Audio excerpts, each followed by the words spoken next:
We have two equilateral triangles. One has a side length of 5 and the other 2. The bottom sides of both triangles lie on the same straight line.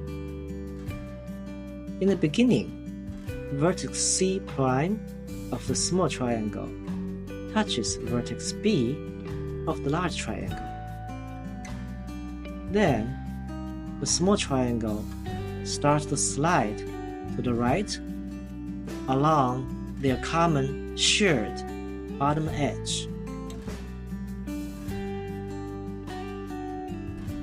As we can see, in the beginning, the overlapping area of the two triangles increases until the distance traveled by the small triangle reaches 2, at which point the small triangle will be completely within the large triangle,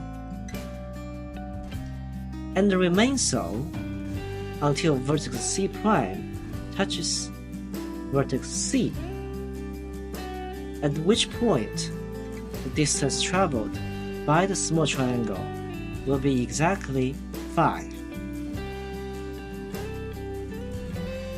To recap, for distance traveled between 2 and 5, the small triangle will be completely within the large triangle.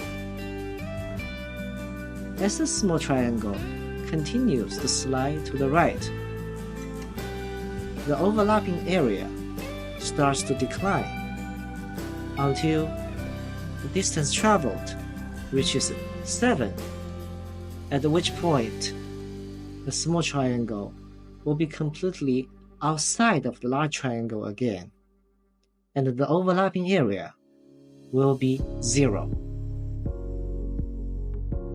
So, if the distance traveled is x, how can we find the overlapping area of the two triangles as a function of x? We will solve this problem based on the 3 scenarios we just observed. In the first scenario, the distance traveled by the small triangle is less than 2.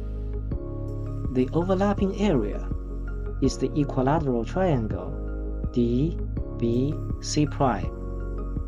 It is equilateral because all of its angles equal 60 degrees. The length of its side, BC prime, is simply the distance traveled by the small triangle, x.